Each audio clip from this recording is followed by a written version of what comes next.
Mtazamaji wa Uondo TV, karibu. Hii ni Uondo Michezoni.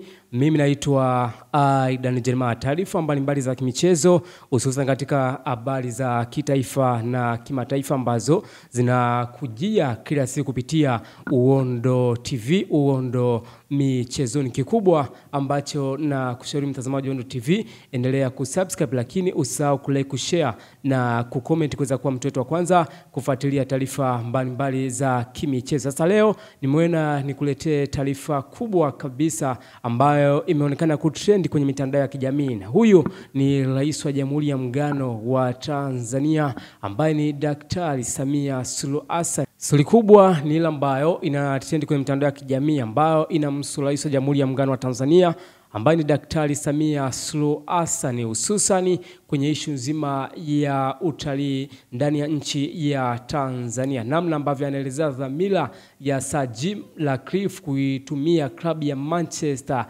United, the Red Devils, kutokea pale EPL au English Premier League, unaweza ukasema hivyo, kuweza kuitangaza au kutangaza utalii wa nchi yetu ambayo ni Tanzania. Sasa nikimnukuu Rais wa Jamhuri ya Muungano wa Tanzania ambaye ni Daktari Samia Suluhu Hassan, namna ambavyo amepost kupitia kwenye mtandao wake wa Instagram, anasema sehemu ya kazi siku ya leo nilipokutana na kufanya mazungumzo na mmiliki wa klabu ya mpira wa miguu ya Manchester United, Sir Jim Ratcliffe, Ikulu Dar es Salaam. Tumekuwa na mjadala mzuri kuhusu kushirikiana katika masuala ya uhifadhi pamoja na utafiti.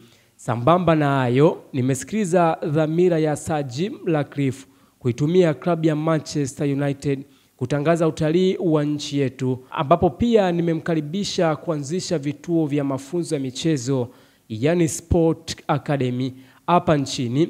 Nimepokea na kumshukuru kwa salamu za heri toka kwa kocha Ruben Amorim kwa niaba ya wachezaji wa klabu ya Manchester United na za kocha mstaafu Sir Alex Ferguson. Yes, hiyo ni taarifa ambayo namna ambavyo amejaribu kuizungumza Rais wa Jamhuri ya Muungano wa Tanzania ambaye ni Daktari Samia Suluhu Hassan. Kumbukwe Jim ni moja kati ya mtu ambaye tunasema kwamba ana uongozi ndani ya klabu ya Manchester United, lakini amemzungumza mtu kama Ruben Amorim ambaye ni kocha mkuu wa klabu ya Manchester United. Kwao unaona kama kuna ushirikiano mkubwa ambao maybe klabu ya Manchester United inaweza ikaufanya na nchi ya Tanzania, maybe kama sehemu ya utalii, kwa sababu unaizungumzia Manchester United ambaye imedominant kwenye soka ulimwengu. Maybe unazungumzia EPL ambao tunasema English Premier League, lakini klabu bingwa barani Ulaya ambao ni UEFA Champions League. Lakini angalia mtu kama Alex Ferguson, na Ferguson ni moja kati ya gwiji ndani ya klabu ya Manchester United, wale wazee ambao wamekuwa wanapeleka ushauri ndani ya klabu ya Manchester United. Kwa hiyo kuna vitu vingi sana ambavyo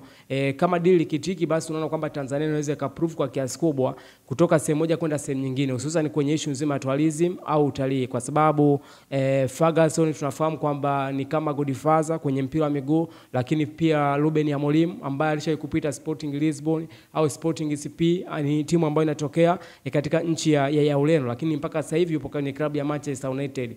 Manchester United ambao ina mastaa wengi ambao wamepita kwenye klabu hiyo kama Cristiano Ronaldo ambaye ana Ballon d'Or 5 mpaka sasa hivi kwenye mpira ulimwengu kwa kiasi kubwa, kina Ruiz Nani, wakina Van der Sar, wote ambao tumekuwa tunazungumza, wakina Wayne Rooney. Kwa hiyo nafikiri ni kitu kikubwa sana ambacho amekifanya Rais wa Jamhuri ya Muungano wa Tanzania, kwa sababu ni kama amejua namna gani ambavyo nchi inaweza ikawa na ushawishi hususan kwenye scenario ya tourism, kwa sababu tunaamini kwamba utalii kuna vitu vingi sana ambavyo vinapatikana kwenye utalii, na kama Manchester United namna ambavyo ni timu kubwa duniani kwa ujumla, inaweza ikawa kama sababu kubwa ya kuweza kuishawishi nchi ya Tanzania kuweza kupiga development au maendeleo, hususan kwenye issue nzima ya sports department au michezo, lakini pia kwenye tourism, utalii, kwa sababu United au Manchester United ni moja kati ya timu ambayo inafuatiliwa na watu wengi duniani, sio barani Afrika, sio Tanzania. Unaweza ukasema kwamba in the world au dunia nzima, ulimwenguni mzima, unaweza ukasema hivyo kwamba United ipo kwenye level ya competitive kwa kiasi kubwa, ushindani, kwa sababu ni Red Devils pale ndani ya EPL au English Premier League. Kwa hiyo yes, utampongeza namna ambavyo amefanya Rais wa Jamhuri ya Muungano wa Tanzania, lakini ushirikiano kati ya nchi ya Tanzania na Manchester United ambao inatokea London au EPL ambao tunasema kwamba English Premier League. Mtazamaji wa Uondo TV, hii ni Uondo Michezoni. Mimi naitwa Aidan Jeremiah, the best presenter wa Uondo TV.